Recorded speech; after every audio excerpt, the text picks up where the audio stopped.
히스기야는 하나님 여호와를 의지하였는데 유다의 역대 왕 중에 전후에 그런 왕이 없었다고 기록될 만큼 훌륭한 왕이었습니다. 그런데 그 아버지 아하스는 우상을 섬기는데 앞장선 왕이었습니다.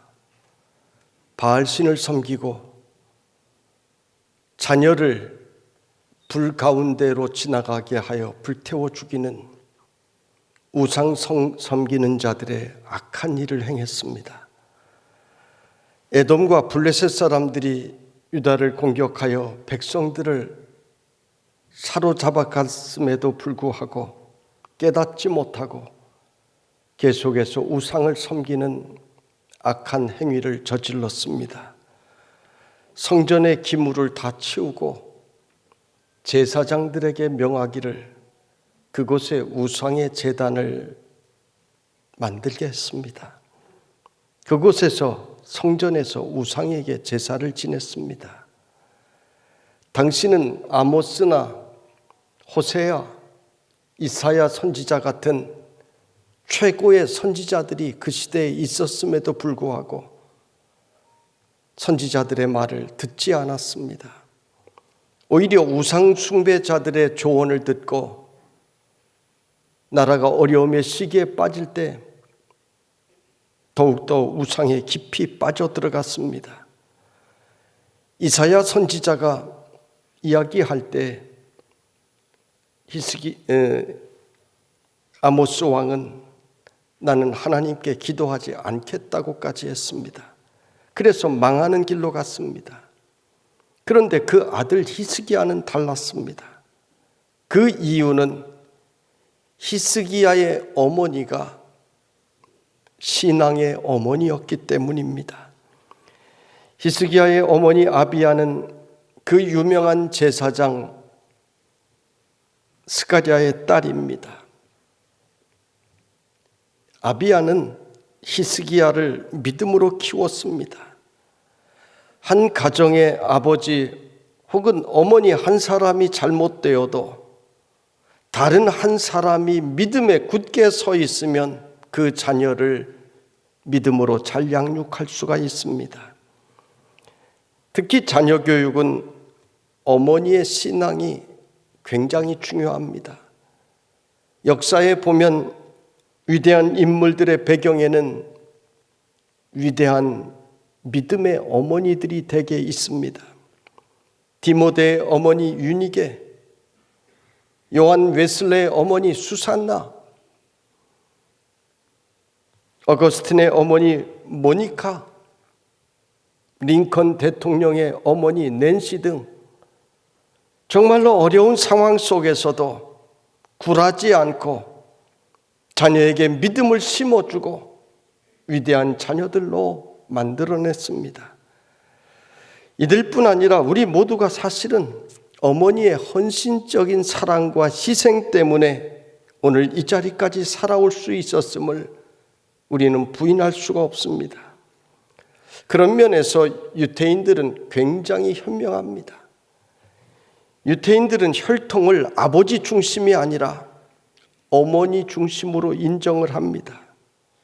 아버지가 유태인 아니어도 괜찮아요. 어머니만 유태인이면 자녀들의 혈통은 유태인으로 계속 내려갑니다.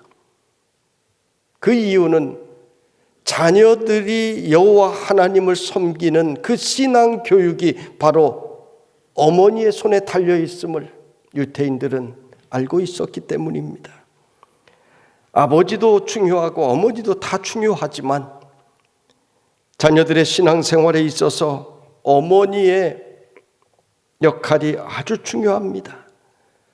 히스기야는 불신앙의 아버지, 거기다가 우상을 숭배하는 일에 앞장선 아버지, 한나라의 권력을 손에 쥔 이 아버지 밑에서 자랐지만 그 신앙은 철저하게 어머니로부터 배웠습니다. 그래서 왕이 되자마자, 아버지가 죽고 왕이 되자마자 한 일이 종교개혁입니다. 왕이 된 첫 달에 성전부터 보수하기 시작했습니다. 그동안 외면되었던 제사장들, 레위인들을 다시 불러 모아 성전을 성결케 하는 작업을 합니다. 유월절을 회복시키고 온 국민을 한자리에 불러 모으고 유월절 행사를 가집니다. 그리고 모두 고향에 돌아가 전국의 우상들을 다 부수어 없애게 만들었습니다. 다윗 왕조차 하지 못했던 일을 이 히스기야 왕은 해냈습니다. 심지어 모세의 구리뱀조차도 백성들이 우상으로 섬기기에 없애버렸습니다. 그래서 성경은 히스기야 왕에 대하여 기록하기를 여호와 보시기에 정직히 행하였다, 이렇게 기록을 남기고 있습니다. 이러한 히스기야가 25살에 왕이 되었는데 40이 채 되기도 전에 덜컥 중환병에 걸렸습니다. 이사야 선지자가 찾아와 여호와의 말씀이 너는 집을 정리하라, 내가 죽고 살지 못하리라 말씀을 전합니다. 집을 정리하라는 이야기는 세상 떠날 준비하라는 이야기입니다. 우리는 여기서 중요한 의문을 가질 수 있습니다. 히스기야 같이 하나님을 잘 섬기는 사람이 왜 젊은 나이에 이렇게 죽어야 하나? 하나님의 뜻이 도대체 어디 있는가? 물을 수 있습니다. 오랫동안 우상 숭배로 하나님을 떠난 백성들에게 다시 성전 회복과 예배 회복을 이끈 이 히스기야가 잘 되어야 하는데 왜 이런 일이 일어날 수 있을까? 우리는 의문을 가질 수밖에 없습니다. 우리는 히스기야의 이야기를 할 때 히스기야 왕의 결사적인 기도와 또 응답만을 생각하는데, 사실은 히스기야를 바라볼 때 하나님의 구속사적인 측면에서 그 섭리를 우리는 바라볼 수 있어야 합니다. 히스기야에게도 물론 문제는 있었습니다. 병이 나은 후에 바빌로니아에서 병 나은 것을 축하하기 위해 사신을 보내왔습니다. 그때 히스기야는 왕궁의 보물창고를 열어서 보여주지 않은 것이 없었다고 했습니다. 다 보여주었습니다. 인간 히스기야에게도 자기 자신을 자랑하고 싶은 마음이 있었던 모양입니다. 하나님께 영광 돌리기보다 자기 힘을 자랑하고 싶었다라고 하는 이야기입니다. 여러분, 우리가 믿음으로 시작했으면 계속해서 점점 더 큰 믿음으로 살아야 하는데 우리 인간은 본성적으로 그것이 참 어렵습니다. 믿음으로 축복을 받았으면 그 축복 놓치지 않고 더 큰 축복으로 나아가야 되는데 사람들은 내가 받은 축복이 내 능력인 것처럼 착각하는 경향이 있습니다. 여러분, 대한민국이 받은 복은 세계 역사에 유례가 없는 기적적인 사건입니다. 그런데 한국교회가 지금 복음 전하는 일을 게을리합니다. 별로 중요하게 생각하지 않습니다. 얼마 전 아프리카 가나에 선교사님이 귀국하게 되어 후임자를 청빙하는 공고를 냈습니다. 이 가나에는 학교가 지어져 있고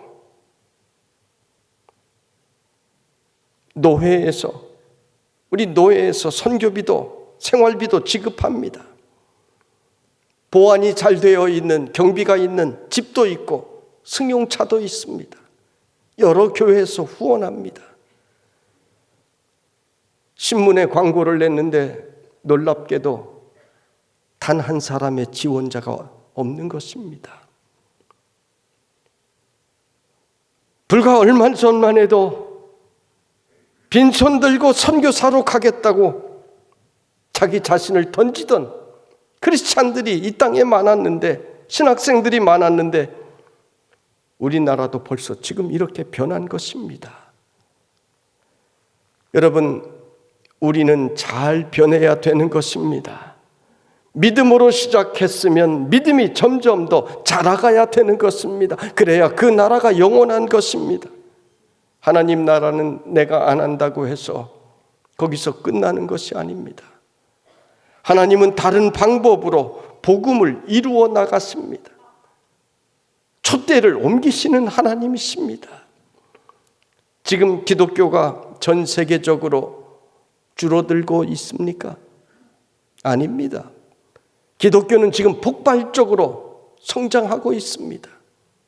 남미에서 아프리카에서 폭발적으로 성장하고 러시아에 중국에 다시 기독교가 늘어나고 있습니다.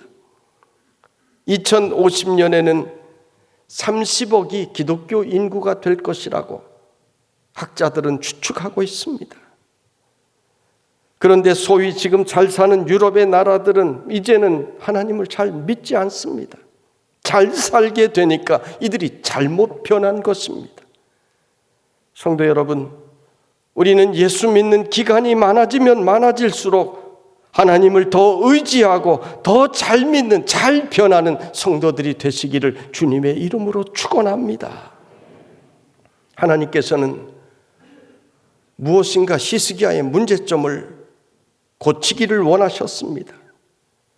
그래서 이 히스기야로 하여금 하나님만을 의지하고 하나님 앞에 엎드리는 것을 원하셨습니다.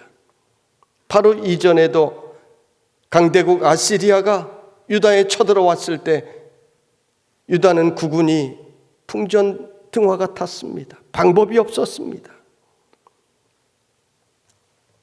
아시리아의 왕 사네립은 너희가 내 종이 되는 것을 피할 수 있다고 생각하느냐?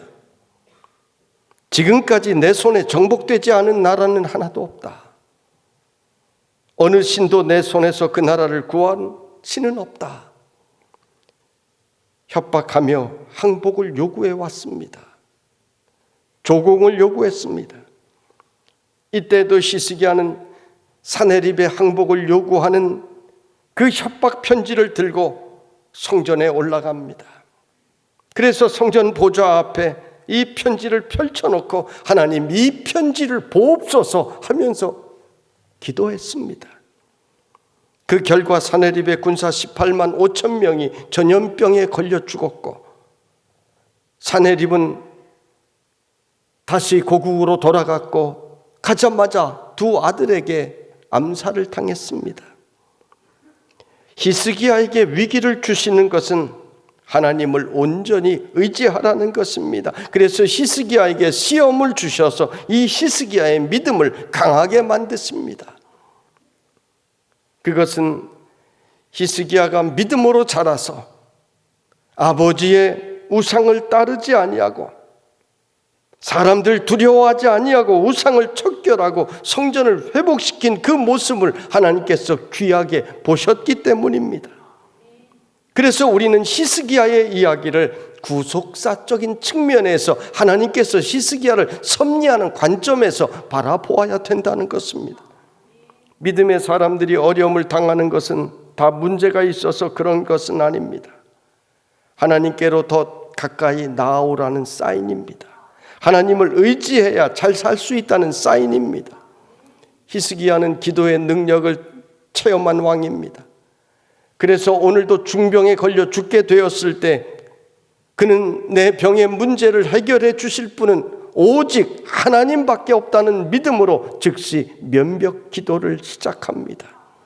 벽을 향하여 엎드려 하나님께서 내 문제를 해결해 주시지 아니하면 나는 이 자리에서 결코 일어나지 않겠다는 결사적인 기도가 면벽 기도입니다. 이 면벽 기도 이후에 히스기야는 병을 치유받았고 15년 생명 연장을 받았습니다. 기도의 능력을 체험하게 되었습니다. 우리는 인생의 어려운 일을 만날 때 먼저 하나님의 섭리를 바라볼 수 있어야 합니다. 우리는 하나님의 뜻을 다 이해할 수가 없습니다. 어떻게 하나님의 뜻을 이해할 수 있습니까? 그것은 하나님의 선하심을 믿으면 되는 것입니다. 그래서 믿음의 사람들은 나를 향하신 하나님의 구속사, 하나님의 섭리를 분명히 믿기 때문에 불행 중에도 감사하고 행복할 때도 감사합니다. 역경에도 감사하고 순경에도 감사할 수 있습니다. 어려운 일을 만나도 감사하고 일이 형통할 때도 감사합니다. 어떻게 그럴 수 있습니까? 하나님을 믿으면, 하나님의 섭리를 믿으면 그럴 수가 있는 것입니다. 오늘 히스기야의 기도의 내용을 보면 여호와여 구하오니 내가 진실과 전심으로 주 앞에 행하며 주께서 보시기에 선하게 행한 것을 기억하옵소서 하고 히스기야가 심히 통곡하더라 기록하고 있습니다. 여러분, 아무나 이런 기도할 수 있는 것 아닙니다. 히스기야는 내가 진실과 전심으로 주 앞에 행하였다라고 기도합니다. 이 고백처럼 히스기야는 진실과 전심으로 하나님을 그동안 섬겼습니다. 또 내가 선하게 행한 것을 기억하여 달라고 했는데 히스기야는 하나님을 위하여 선한 일을 많이 행했습니다. 이것을 좋게 봐달라는 기도입니다. 저는 우리 성도들이 기도받으러 올 때 가끔은 그런 기도를 합니다. 하나님, 이 성도가 주님을 위해 일한 것을 보아주옵소서. 그것을 기억하여 주시고 문제를 해결해 달라고 저는 기도합니다. 히스기야와 같은 기도입니다. 여러분, 이런 기도는 아무에게나 할 수 있는 기도가 아닙니다. 내가 힘을 다하여 하나님을 섬긴 자만이 이런 기도를 드릴 수가 있는 것입니다. 여러분은 어려운 일을 만날 때 하나님, 내가 주님을 위하여 행한 일을 기억하여 주소서, 이렇게 기도할 수 있는 성도들이 되시기를 주님의 이름으로 축원합니다. 히스기야는 죽음의 선고를 받고 즉시 벽을 향하여 기도하기 시작합니다. 다른 방법 찾아본 것이 아닙니다. 우리는 어떤 문제를 만났을 때 내가 할 수 있는 다른 방법부터 먼저 생각합니다. 돈에 문제가 생기면 누가 돈을 빌려줄 수 있을까? 사람을 먼저 생각합니다. 은행 생각합니다. 여러분, 그런데 기도가 먼저여야 되는 것입니다. 하나님께서는 기도보다 다른 것이 앞서는 것을 좋아하시지 않습니다. 히스기야는 즉시 다른 것 하기 전에 기도부터 시작했습니다. 이사야 선지자가 히스기야에게 죽음을 전하고 돌아가는 길에 성읍 중간에 이르기도 전에 하나님께서는 다시 이사야 선지자에게 말씀을 주십니다. 5절로 6절, 너는 돌아가서 내 백성의 주권자 히스기야에게 이르기를 왕의 조상 다윗의 하나님 여호와의 말씀이 내가 내 기도를 들었고 내 눈물을 보았노라. 내가 너를 낫게 하리니 내가 3일 만에 여호와의 성전에 올라가겠고 내가 내 날에 15년을 더할 것이며 내가 너와 이 성을 아수르 왕의 손에서 구원하고 내가 나를 위하고 또 내 종 다윗을 위함으로 이 성을 보호하리라 하셨다 하라 하셨더라. 하나님께서는 3일 만에 다시 성전에 올라갈 것이라고 하는 약속을 주셨습니다. 15년의 생명을 연장시켜 주셨습니다. 강대국 아시리아로부터 이 나라를 보호해 주실 것이라고 하는 약속도 받았습니다. 기도로 응답을 받고 기도로 축복의 약속까지 받은 것입니다. 여러분, 기도는 인생의 모든 문제를 해결할 수가 있는 것입니다. 기도로 해결하지 못하는 문제는 없습니다. 세상에서는 내가 해결하겠다 약속을 하지만 그 약속이 늘 완전하지를 않습니다. 사람들은 자신이 어려울 때는 찾아오지만 내가 어려움을 당할 때는 외면을 합니다. 여러분, 인간 세상이 그렇습니다. 필요한 때만 찾아오는 사람들이 우리 주변에는 너무 많습니다. 나는 철석같이 믿었는데, 나는 순수하게 대했는데 상대방은 딴 마음을 품고 나를 대하는 경우들도 많이 있습니다. 그런데 우리 하나님은 그렇게 우리를 대하시지 않습니다. 하나님은 우리에게 약속을 주셨고 그 약속을 절대로 변개치 아니하시는 하나님이라고 하셨습니다. 하나님은 우리에게 구하라 그리하면 너희에게 주실 것이요 찾으라 그리하면 찾아낼 것이요 문을 두드리라 그리하면 너희에게 열릴 것이니라고 약속을 주셨습니다. 이 약속대로 우리가 어려움을 당할 때 우리가 구하면 하나님은 외면하지 않으시고 우리에게 응답해 주십니다. 하나님은 전화 받으시는 하나님이세요. 문을 두드리면 하나님께서는 반드시 열어주시는 하나님이신 것입니다. 그래서 기도하면 우리는 하나님의 사랑을 깨달을 수가 있습니다. 기도하면 더 큰 은혜의 바다로 들어갈 수가 있는 것입니다. 우리는 인생의 어려움을 만날 때 히스기야와 같이 기도로 응답받고 축복받는 성도들이 되시기를 바랍니다. 히스기야는 기도함으로 15년 생명 연장을 받았는데 그래서 30년 동안 왕위에 있었습니다.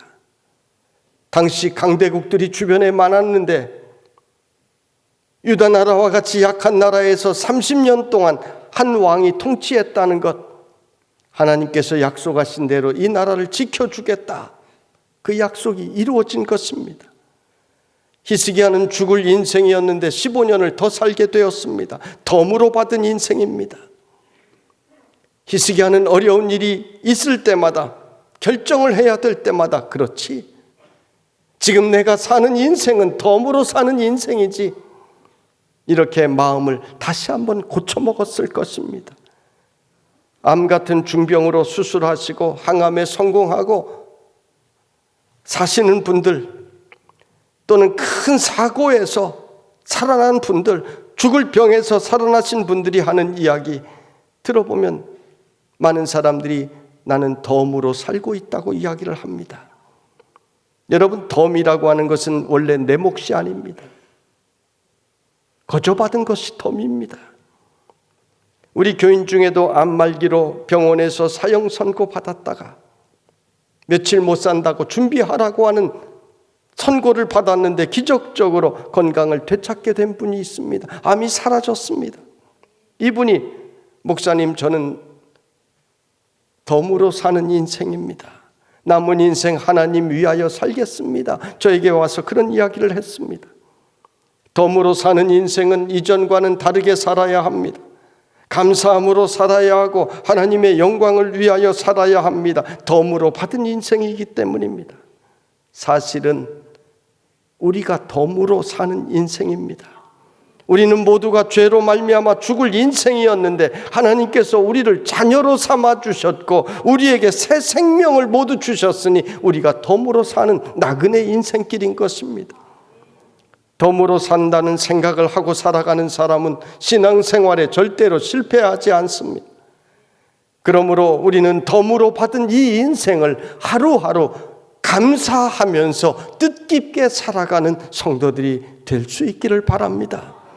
덤으로 받았으니 내 안에 나는 죽었고 내 안에 예수 그리스도께서